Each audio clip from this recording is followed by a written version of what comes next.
Thank you for listening to the Matt's Movie Reviews podcast, available on Podbean, Apple Podcasts, Spotify, Google Podcasts, Amazon Music, and Stitcher. Also, please follow Matt's Movie Reviews on Facebook, YouTube, LinkedIn, Reddit, Instagram, and MeWe. And of course, be sure to visit mattsmoviereviews.net for the latest reviews, top 10 lists, and more. Now, on to the show.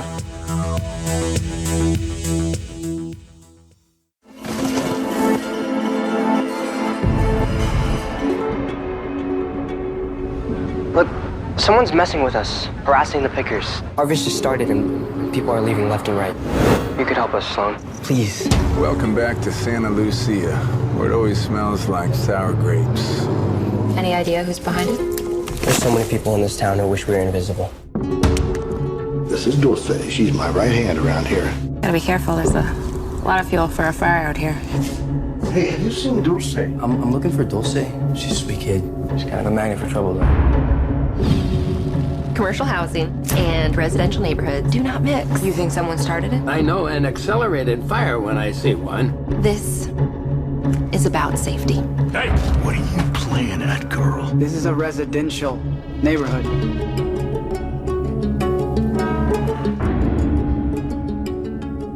Surprised to see you with the competition last night. You don't know what you're getting yourself into here. Yeah, well, funny how that happens when you hang around with a liar. Girls can't do anything these days. Do you know where Dulce is?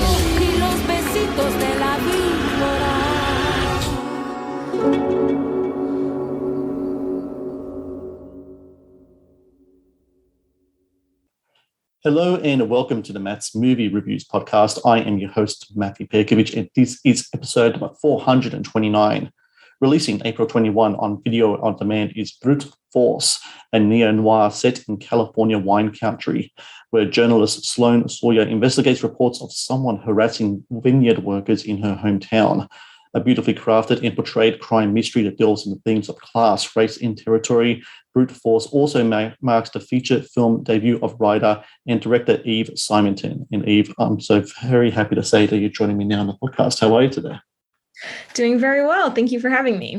Absolutely. You know, it's really interesting just reading up about yourself and just about your kind of like your journey being a filmmaker. You said that when you were 11 years old, you knew you wanted to be a filmmaker. And since then you've worked in shorts and such, but this is your feature film debut now. And considering that journey, that dream you had at such a young age, how does it feel now to know that people very soon are going to watch your feature film debut? I'm sure there's just a plethora of emotions there when it comes with that. It truly is. I kind of can't believe I've made it this far, but also have been working to get here for quite a long time. So it's scary and exciting all at the same time. What's really interesting about your film, and like I love a good neo-noir, film noir like any other person, the whole basis of those kind of films though is setting. Usually you talk about the concrete jungles and maybe once in a while you might delve off into kind of like a Chinatown or something like that. But setting a neo-noir in wine country with a sun-blasted kind of like visuals kind of like always there. Such an interesting kind of take on that kind of genre.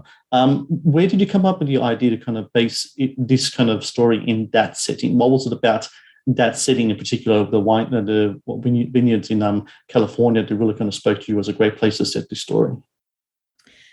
So initially I had been spending a lot of time in wine country because I do love wine. And I, as a fairly recent transplant to California, when I very first started writing this movie, I was exploring the state. And the more time I spent there, the more I felt that it's gorgeous and would be a beautiful place to film. But more than that, it had those layers of history and complexity to it, which contrasted with the aesthetic beauty of the place. And I thought that matched so perfectly with the underlying themes of noir films, that something that looks beautiful, be that in the classic movies, the femme fatale or the wealthy lifestyle actually hides something much seedier underneath.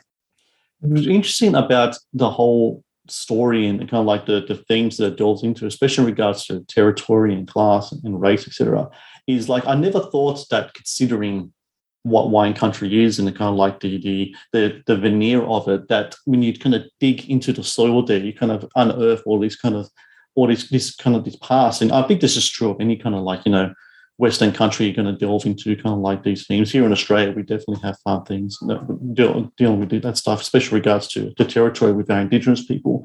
What's interesting about wine country, though, is that it's like, I was just reading this article, actually, just looking at it now. There's some place called Boom, California. They released this article back in June of last year, and they're talking about how the history of wine country kind of started with the missions all the way back then, and kind of like everything that's involved there. And not only is it the relationship it has with kind of like the native people of the land, but also the immigrants of the land too, kind of like this clash of both kind of things. It's such an interesting thing. Is that something as well that kind of really spoke to you in regards to it's just a great kind of minefield to kind of like go through and kind of delve into and just put a story in there, because it can lead to so many different kind of like interesting and kind of like explosive conclusions, can't it? Absolutely. I definitely wanted to explore, exactly as you said, the intersection between all of these different people and communities that have over the years laid claim to the land, from the original true owners of the land, the native people who were essentially enslaved and exploited by the Spanish missionaries. And that was really the true and little known bloody origins of the wine industry.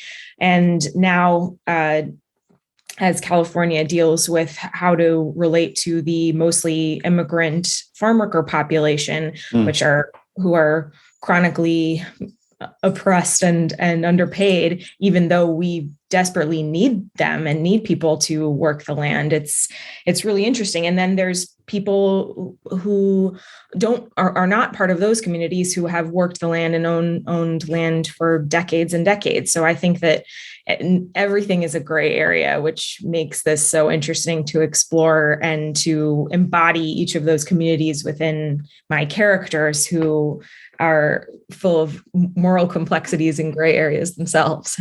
The Matt's Movie Reviews podcast is brought to you by 80s Tees. 80s Tees is an online retailer of licensed t-shirts and pop culture gear from your favorite movies, TV shows, cartoons, video games, comic books, and musicians. Celebrate your inner 80s nerd and click on the link in the show notes below to get the raddest retro t-shirts delivered to your door.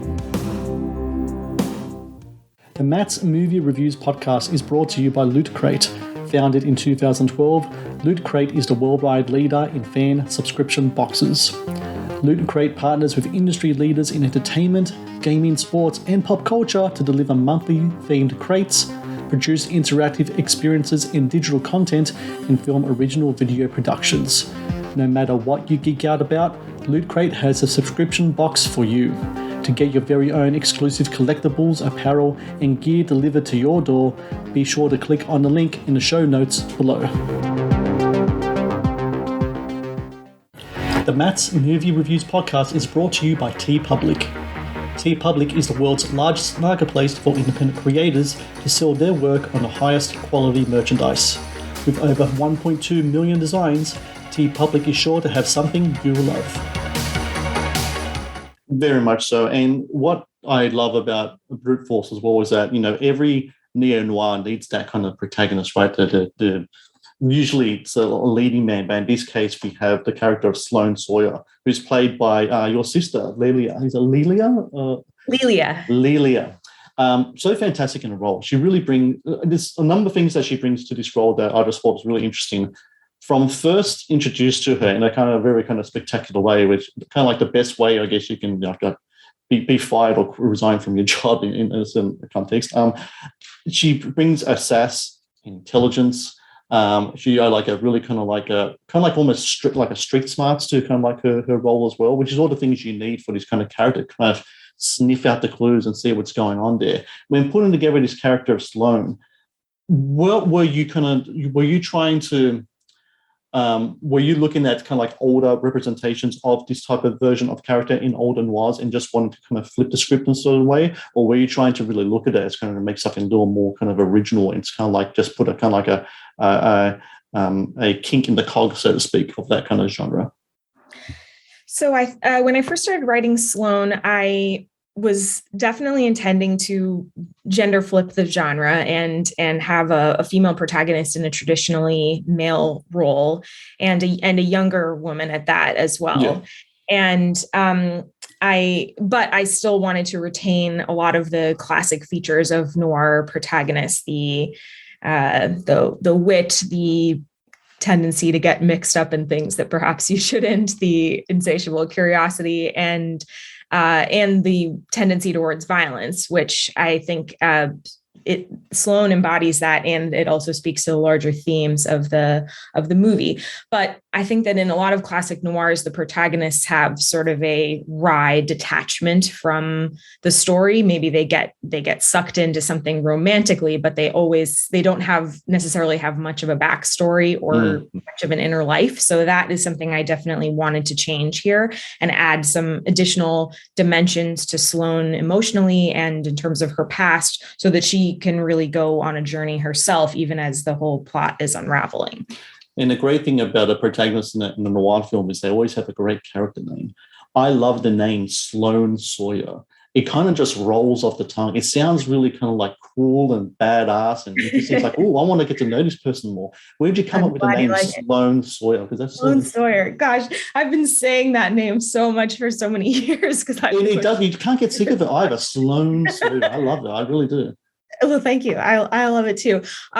Okay, so I must say I have always loved the name Sloane ever since I watched Ferris Bueller's Day Off when I was probably middle school. So that girl's name has always stuck with me. But I do recall a time many years ago when I was like, okay, I love the name Sloane, and I was just trying out last names and came upon that and was like, that I think I could live with for the rest of my life.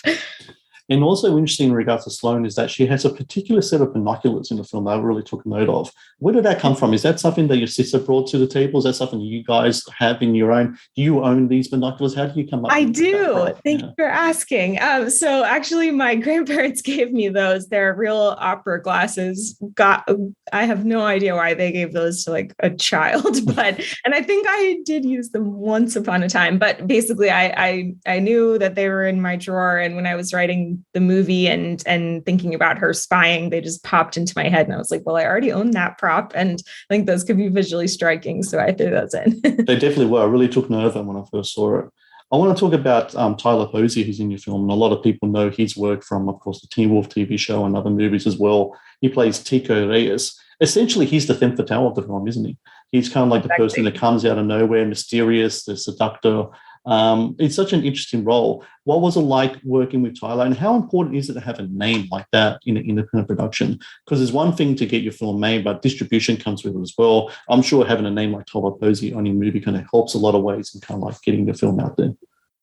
Definitely. And especially since for my sister and I, this is our first big project. So we definitely wanted to work with some bigger names. So I worked with casting director David Guglielmo, who's wonderful. And Tyler was top of my list for that role. And we were lucky enough to get him. And he right away, he was interested in the complexities of the role and in diving into the genre.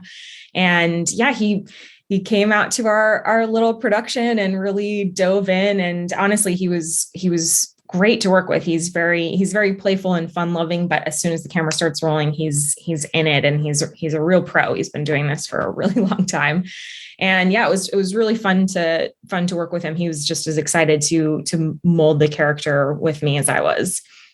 And also in the film is Patricia Velasquez, and a lot of people would know her from The Mummy Returns and a bunch of other films too. What people might not know about her is that she's like a real like strong philanthropist and activist as well, especially in regards to kind of like Indigenous issues and issues of her people as well, which I think really bodes well with her character as well. Not to go too far into the weeds because I don't want to do any spoilers, but the passion that she has in real life in regards to these issues, I think funnels really through into the passion her character has as well. Is that something you think that really drew her to the role, that she can give voice to a character that kind of speaks to a lot of the things that she believes in real life as well?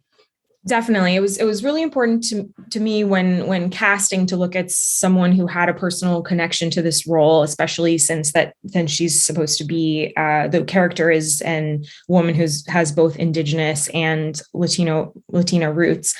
And yes, from our first Zoom meeting, Patricia was very connected with the material because of her own work with the Wayuu population in her home country, and she connected with the complexities of the role, and definitely right away saw all the layers, and saw that I was trying to make no one a true black and white villain. Everyone has their history and their reasons, and gets caught up in cyclical generational violence. And she was also wonderful to work with, and just really added so much emotional dimension to the character. That was a real treat. I want to dive back into the setting of the film again. So the film is set in St. Lucia, which I think, just looking up my geography here, you guys shot in St. Louis Obispo. Yes, in California. St. Lucia is in San. So I made up the town. It's a fictionalized town, and actually, in terms of where we filmed, we did sort of an amalgamation of different locations in order to get everything that we needed for the movie. So it all kind of combines into this fictional town. I definitely wasn't trying to call out any one particular place or vineyard in California, but more speak to the history. So that town really represents the history at large. It could easily have been set in Northern California as well. And this is made for your own production company, which is One Duck Egg Productions. What is the philosophy in regards to what you want to do in regards to films with One Duck Egg Productions? So I know you've done shorts, I know you worked in other kind of industry as well, but when it comes to film, like feature films, what are you hoping to do for yourself as a filmmaker through your production company? Because it sounds like you guys got some really interesting things going on there. Yes, so I have been reflecting on what are the themes that draw me to each project that I work on, because I do have eclectic tastes. But what I've found to be the case is that I love genre. I'm a huge cinephile, but I love genre movies especially, and it's when I'm writing, it's really fun for me to dive into a new genre every time I write and really figure out how the tropes help to tell the story, how they can be fun and interesting, and use cinema to bring a particular story to light in an interesting and creative way. And I love cross-cultural stories. I'm a huge traveler. I've done a lot of studying and traveling abroad in my life, and certainly in California, you get a mix of so many different cultures right here at home. So I find that is the common theme in my stories is cross-cultural connection under a genre umbrella. So hopefully I can make another one. When it comes to making another one, what I love about like these kind of noirish kind of films is that usually the protagonist can pop up again in future stories. And I have a feeling that Sloane Sawyer, to me, is a type of character I love to see again tackle kind of like another mystery.